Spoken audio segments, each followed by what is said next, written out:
Alright, new video. Gonna be quite a long one. This one, I know the title might seem odd, but it is Breath of the Wild is not transphobic.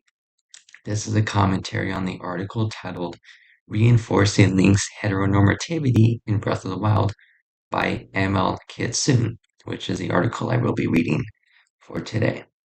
But before I start, we'll start with an introduction here.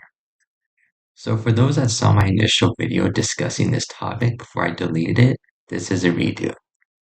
Anyway, I recorded my first video without a script presentation that I have in front of me, which made my logic and reasoning seem very weak to an extent. I did see it myself afterwards. So hopefully this new script slash presentation will change that for anyone who saw my initial video if they were to view it again. Another point I want to really emphasize is my criteria for my viewers leaving comments on this video. I do highly encourage them. And in fact, I want you to point out any flaws slash fallacies I make in my arguments and how to fix them, as well as your personal thoughts and opinions on the video. This is done to help me improve my critical thinking skills as well as yours, because you'll be working on them and utilizing them throughout this video, hopefully. So if you're going to leave a comment that either calls me a bad person or just insults me with no backbone because I have a different opinion than you, then that's not going to help anyone and you're just going to waste everyone's time. Therefore, if I see that, I'm just going to delete your comment, but if you persist, then I will block you and possibly report you because I'm not going to be, bullied sort of into people kind of forcing their opinions on me just because I'm a small YouTuber with not a lot of backup from my audience. If you disagree with me, that's completely fine. But if you want to voice your opinion, then you should provide a well thought out, structured counter argument to my points that I address in this video if you do disagree with me. Anyway, let's begin now. That's all the way. So, here's the title, Reinforcing Link's Heteronormativity in Breath of the Wild. So let's start reading now. Since I graduated early and got some time off, I made time for myself to do some self-care, which includes playing The Legend of Zelda Breath of the Wild. I didn't get to play it when it came out last year because I was busy with college.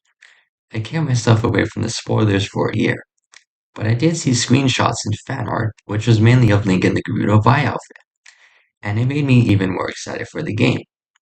So he posted some links here, and some pictures, which is well-drawn art. I envy those artists who can draw well. And here's a picture from in the game.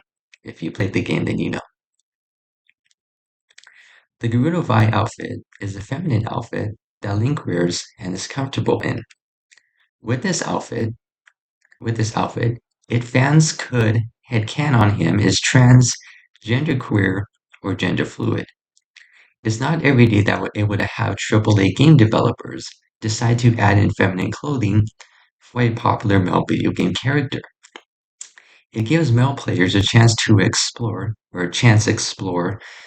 gender expression from a character they identified with for 2 years in a safe environment. Female, queer, and trans players like having the option to dress Link in feminine clothing and make him feel a bit relatable to them through gender expression.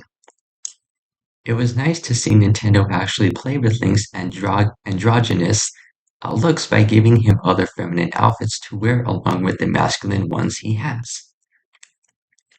I got the game, enjoying the open world exploration of the game, and a different version than the usual Zelda games. Then I got to the Gerudo town. I was reminded the only time that writers write for male characters wear feminine clothing is when they have to sneak in the females-only town. The portion of Gerudo Town, the one I was looking the most forward to, irked me and made me feel uncomfortable. In order to get the best ending, which most players aim for, in the game, Link has to go into Gerudo Town, a town where it is illegal for men to enter.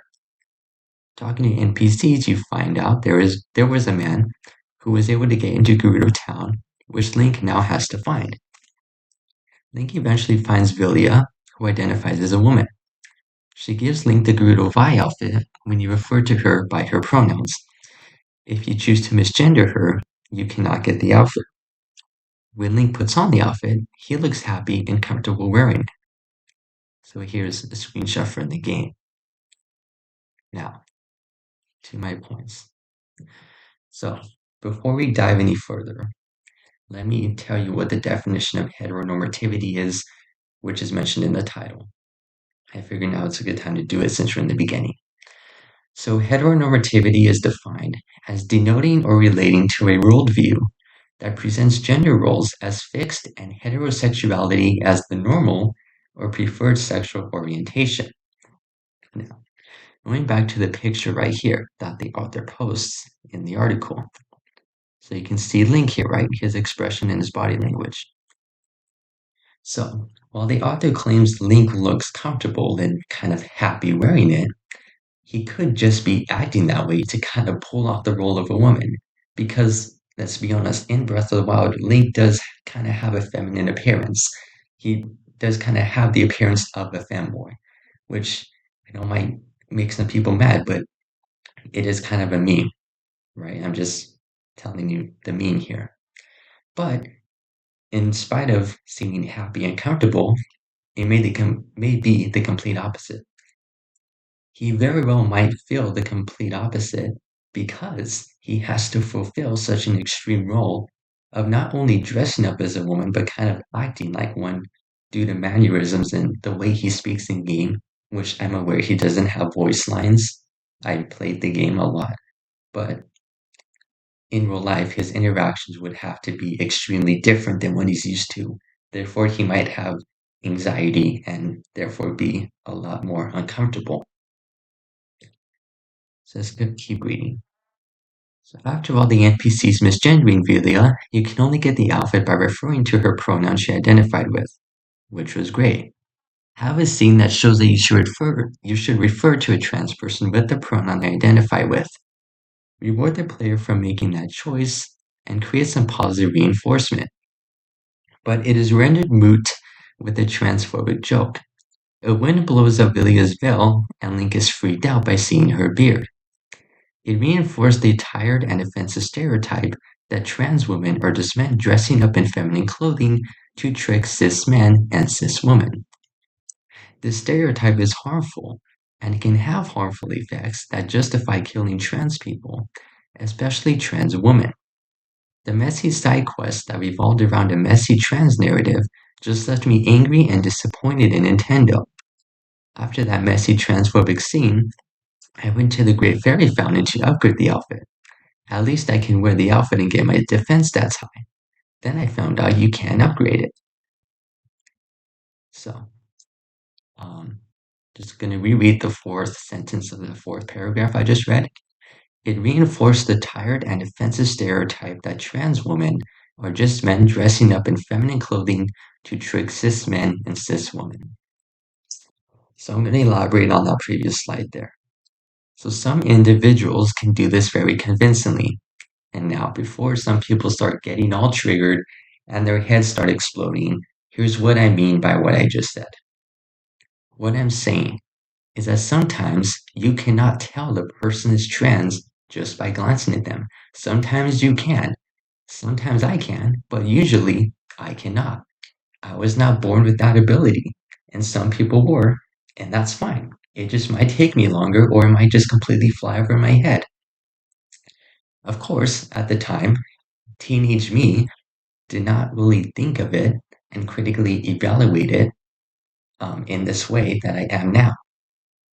But like I said, now I can. So, moving on. Essentially, if I personally was in Link's shoes at that very moment, I would have a similar reaction. Now, I wouldn't be all expressive and theatrical about, my surprise, because I'm just not like that.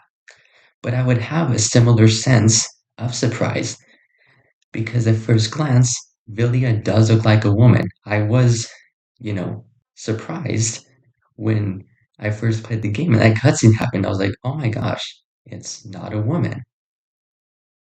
Because I was a kid, so it didn't really register in my mind. I was tricked. I'm not going to act like I wasn't. Building upon this point, if a similar slip up happens in real life, you can't really be mad at someone when they get surprised or taken back by such a revelation, especially if you are transgender and for some reason a slip up like a voice crack or wardrobe malfunction, like in Breath of the Wild, occurs. Now, to reiterate and kind of add on to, I'm not saying this happens every day and it happens to me like 10 times a day. That's just ridiculous. And it would be also completely absurd for me to say that if it happens, it's like the greatest crime against humanity. I'm not saying that at all, or am I trying to imply it? But you have to kind of consider other people's thoughts and how they might not fully know. Like, I don't have that ability to know. It's things to consider before getting extremely triggered and defensive right away and kind of blowing up in someone's face because they misgendered you when maybe they just didn't know. So just something to think about. So let's keep reading. So obviously here's the fairy fountain, and then it shows you right here, cannot enhance the picture. It cannot enhance the armor, sorry. Okay. So I wanted to run and fight in this outfit. I can do the former, and now with the latter, without consequences. The only use out of the Gerudo Vi outfit is access Gerudo Town to Gerudo Town, it should be, and offer heat resistance. But even the heat resistance on the Gerudo Vi outfit has limits when I ventured out farther in the desert, which is true if you play the game, you know that. It shows the picture right there.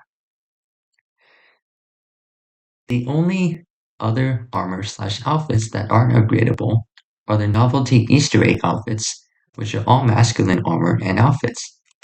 But the rest of the armor you can get in the game are masculine and upgradable. Why can't the Gerudo Vi outfit be upgradable for Link to use in this quest and future battles? Why have the one feminine outfit that Link obtains offer poor defense stats that's equivalent to the clothing slash armor you get at the beginning of the game? And they mean these ones right here, the ones you get on the Great Plateau. Um, this happened because the game developers reinforced heteronormativity in the game. The one feminine outfit, it should be outfit, Link obtains is the weakest one, which can dissuade players to choose to play in the outfit. Heteronormativity reinforces gender stereotypes, gender expression, and roles to strictly only heterosexuality in gender binary. Or in other words, normalizing gender roles, men must exhibit male traits and expression, stoic and masculine, and women must exhibit female traits and expression, emotional and feminine. Reinforcing heteronormativity is tiring when everyone else doesn't identify with the strict gender binary. There are people who are gender fluid, non binary, and androgynous that fall outside of heteronormativity. Ignoring others who identify in the middle of the gender spectrum and the two opposite extremes is dehumanizing, especially when we exclude them from representation. The game developers may or may not have been aware when they were making this game, but still does not excuse for what they produced for the game. For them to choose to not make Link's Gerudo Vi outfit upgradable, they reinforced heteronormativity. They intended the outfit be only used for the portion of the game where you have to go into Gerudo Town and didn't think to make that armor upgradable for those who might want to use it on Link. It can suddenly make players decide not to choose for Link to wear the Gerudo Vi outfit for strategic reasons when you progress through the game and offer better defensive armor. The Gerudo Vi outfit eventually becomes synonymous with the Easter egg and special costumes you can get in the game, which is pretty fun to run around in, but not much fun for practical use.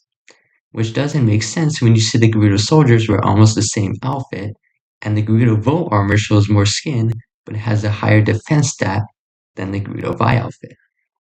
So here's the picture there we're showing to, or they're referring to, how it's similar, right?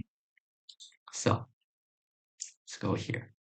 So I'm going to bring up the argument of the skill issue here of paragraph 8 that we just read. So just because the female version of the Gerudo armor set isn't upgradable, that doesn't mean that you can't just get good at the game so that you can use it more often, or if you really wanted to, use it all the time. It really just comes down to it being a skill issue. Now think about it. If you really wanted to wear that armor set all the time when playing the game, then you would get good at the game so that you can do that. Because let's be honest, Breath of the Wild isn't exactly a hard game. Once you learn the mechanics, it's pretty easy. And this doesn't just apply to Breath of the Wild, this applies to many other games as well. I played many games when I was younger where I liked, certain armor or weapons or racing vehicles in racing games, but maybe they were just complete trash. But, I liked the way they looked or something. So I got good enough at the game to where I can use them more often than usual because I really wanted to use that equipment because I really liked the way it looked or whatever. So it's kind of the same thing here. Just get good enough at the game so that you can wear it all the time without, feeling unincluded or whatever you want to argue. So now, I will admit, being able to upgrade the armor would be nice. My slight OCD kicks in when I realize that I cannot upgrade it. But let's be honest here.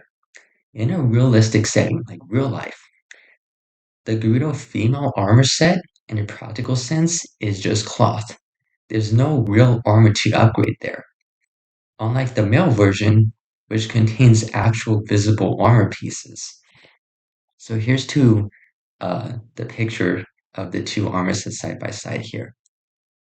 So obviously on the right we have the female armor set, and the left we have the male armor set. It says in Tears of the Kingdom, but in Breath of the Wild and Tears of the Kingdom, these two armor sets are exactly the same. There's no change whatsoever. So you can see what I mean here. The female armor set is really just cloth. Now, some people might try to argue, oh, we know there's jewelry there. Maybe the jewelry can provide protection. It's not going to provide protection against anything. It's just jewelry and like small decorative pieces. In the end, it's just cloth. It will not protect against much except like sand. Let's be honest. On the left, however, it does have more armor, and it is more closely related to the Gerudo female soldiers' armor that the author shows in their article. Because we have Link's feet and shins that are covered. I mean, his entire foot is not covered, but mostly covered. We have some armor on his hips here, kind of on his waist, right, a bit. We have some on his right forearm, and some on his left forearm and his left shoulder. And of course, I'm not saying it's like drastically better, right? The author points out his midsection is still almost entirely exposed, and it is. I'm not denying that it isn't. But compared to the female set, it provides actual armor that in a realistic setting, you would be able to upgrade it because there would be actual armor there to upgrade and improve versus just cloth, which wouldn't provide, like I said, any protection against almost everything. Too early. Um, okay, so let's continue reading. So there were tons of representation of hetero cis people, so why not have others be represented even in subtle ways? The game designers could have made the Gerudo Vi outfit upgradable and useful. They already created the masculine version of the outfit with the Gerudo Vo armor, which is upgradable and offers the best heat resistance, which I just showed. The game designers could have opted for the Gerudo Vi outfit to have the same stats as the Gerudo Vo armor and let the players choose which one they want to use on Link. Considering that the rest of the armor available in the game are masculine, what's the harm in including an upgradable feminine outfit / armor for Link? Um, so let's go here now. So, elaborating on paragraphs 9 and 10, the two paragraphs we just read. So, I understand the point that some people might want this as an option, but as I stated earlier, if Nintendo is going for realistic settings in terms of armor stats, which let's be honest, they're not, but if let's hypothesize they were, then they did achieve that based on what I argued um, a few seconds ago. Now, a whole counter argument is provided by this author here on why it should be upgradable, which I mean is fair. They can have that thought and opinion. But at the end of the day, it is Nintendo's game. If they don't want to make certain outfits upgradable, that's their decision. They're the ones putting in the work and the money and the hours to create this game, so they should be able to make the game the way they want to make it without being 100% inclusive all the time of everyone's thoughts, opinions, and feelings, and then get criticized for it when they don't meet everyone's expectations, because that's not fair to Nintendo. And plus, there's also the existence of mods. And with today's technology, you can download so many mods for so many games. So I'm sure a mod exists out there that allows you to upgrade the female armor set if you really wanted to, and you would just have to learn how to do it. But it's doable. But I just don't think it's fair to kind of criticize Nintendo and kind of want them to change their whole game just for kind of one opinion. I mean, it is nice when game companies do listen to criticisms and maybe suggestions players have, but they shouldn't have to do it because someone just really wants them to and kind of nags them to do it. Because, like I said, they're the gaming company, so they're making the game.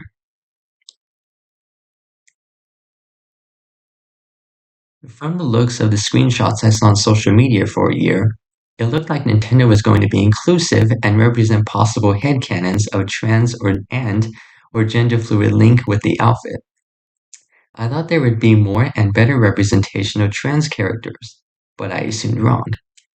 Instead, we just get a tired transphobic plot played out for a portion of the game, and a cute outfit that would not be helpful outside of battle. Instead of enjoying that portion of the game and the outfit, I am angered and feel uncomfortable with one part of the game that I was looking forward to the most. If Nintendo is listening to us to improve their products like they said they are, then I hope they genuinely listen to our critiques on the transphobia and heteronormativity they reinforce and make up for their mistakes in future games. And while they're at it, they could include the Gerudo Vi outfit for Link in the next Super Smash Bros. Game. That I would be impressed with. Then you just end with the tweet here. So just a random note after reading, my suggestion to the author is to kind of really just go back and proofread and fix their grammatical errors to make them seem more credible. I know that seems extremely nitpicky, but it made them seem less credible to me due to the grammar errors that I found and kind of had to readjust myself for when, making this video. It just makes them seem more credible, and then it creates a more enjoyable reading experience for me because I don't have to pause and then kind of read sentences twice in my head sometimes before proceeding. So just something to think about that would be helpful to them.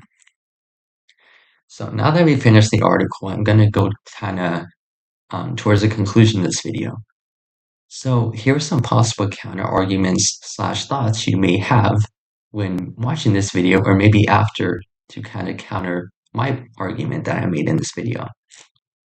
So there's another definition out there called gender dysphoria, which is defined as a state of severe distress or unhappiness caused by feeling that one's gender identity does not match one's sex registered as birth. Maybe you can make something with that. Another one is social constructs, which the author kind of touches on but doesn't fully say in the article. Like gender is a social construct, some people argue. Maybe you can make something with that. Here's the third bullet point, which the author talks about a lot throughout this video. What is heteronormativity and why is it accepted? You can kind of use points of the author's argument and then add in your own to make a counter argument there possibly. And then just a random point about myself. I that created this video, who else would it be, obviously? Enjoyed some quote unquote woke content, that being the Last of Us series. So, I will admit, I did really enjoy the Last of Us video game series. The TV show, I only saw the first season. I don't really plan to watch the second season due to how critiqued it was. But I have played both games at least twice each, and I honestly loved them, which I know in itself is a big, divisive claim because it seems that half the community loves the second game and the other half hates the game. Now, here's the part that might piss some people off, but I have to say it because it's part of my argument. Did I completely enjoy the heavily pushed LGBTQ themes included in The Last of Us Part 2? Not at all, honestly. I feel the game could have drastically cut a lot of that content out or just not had any at all, and it still would have been a great game. However, that doesn't mean I hate the game now just because it had woke content in it. I still think the series is very terrific in terms of storytelling. Just a side note here, spoiler in case you haven't played the game, here's your warning.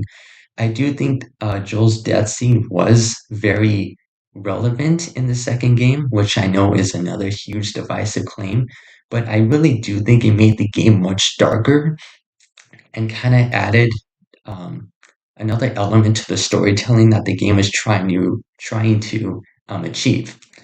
The gameplay is also very good. If you played the game, you know the gameplay is very fun. It's very smooth. Um, the graphics are also very good. Also, as well as many other things, right? Just like that. I'm personally just saying that because I felt that there was an unnecessary amount of included, politicized and kind of pushed woke elements in part two, it resulted in me giving the game a score of 9 out of 10 instead of a perfect 10 out of 10. But that's just my opinion. So in the end, I'm not, trying to sound like I'm against inclusiveness and diversity in entertainment. Even though it may sound like that to you, I'm not trying to imply or say that. I'm just arguing that it shouldn't be the whole goal of the entire piece of entertainment to be politicized and woke. Now, you can make entertainment like that. There's tons of entertainment categories that have those two things in them, and that's completely fine. The problem arises though when it's kind of pushed on every piece of entertainment. There's certain political criteria where you have to check boxes for everyone. And then when it doesn't meet those boxes, some people might get very mad and then label the piece of entertainment as terrible, degenerate, patriarchal, misogynistic, every other buzzword that people use, and that it reinforces harmful stereotypes, when in fact, maybe the producer or creator of the piece of entertainment just wanted to make a normal, non politicized piece of entertainment. Like, I don't like politics in all of my entertainment. That's why I watch a lot of anime now because it's very much non political almost all the time. It's just pure creativity, which I really appreciate, right? Not everyone wants politics 24/7, and that's understandable. And it shouldn't be that way where if you feel like you don't want politics in everything you consume, then you shouldn't be seen as a bad person because that's just how you feel. So, what's at the end of the day, what's my conclusion and verdict? I know we finally made it to the end, right? So, at the end of the day, both sides of the arguments have their positives and negatives within themselves. I pointed out the author's negatives mainly, Which, sure, they do bring a potential issue about transgender stereotypes and harmful behavior, which is unfortunate. I consider that a positive, that they do make people aware of that.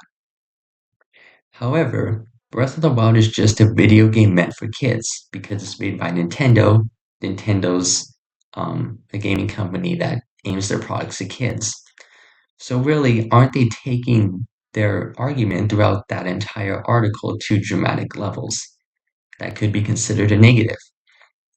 For my argument, a positive that I see is pointing out how the author is making a big deal over a question of fictional video game that shouldn't be taken too seriously, which they're aware that to get the best ending, you want to do the quest, but you don't have to do the quest to beat the game. So therefore, if it bothers you that much, you can technically just skip that quest if you really wanted to. Um, so just something to consider. On the other hand, though, could I possibly be downplaying the issues that transgender people deal with? Because I'm not transgender, so I wouldn't know. That can be considered a negative on my part.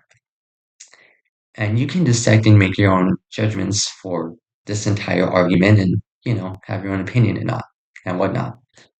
However, at the end of the day, I still firmly hold the opinion that The Legend of Zelda Breath of the Wild is not transphobic, nor is it heteronormative due to the entire argument that I presented throughout this whole presentation and video, long video.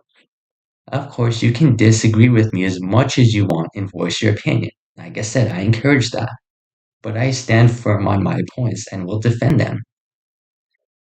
Just a couple side notes to add before I end this long video. The whole point of this video isn't to, dog and make fun of this author for critically thinking about the entertainment that they're consuming. In fact, especially in today's day and age with all the AI slop and even human-made slop that bounces off every wall of the internet and is shoved in our face every time you open social media, it is very important to critically evaluate what you're consuming. Now, you don't have to do it all the time. I don't do it all the time, but you have to sort of kind of always be aware to an extent, because if you're not, then you will become actually brain rotted, which can be very dangerous because then you would just end up stupid. So I do applaud the author for doing that. That's a very good skill they have. My argument, though, is to just kind of point out that they're taking it a bit too far and being a bit over dramatic in a quest in a game. Um, but, anyways, thank you for watching this video. Hopefully, you found it somewhat entertaining for it being quite long. And hopefully, it made you think critically. I will make more videos about many topics, hopefully, in the future. But for now, I shall end this video. So thank you for watching, and I'll see some of you hopefully in a future video.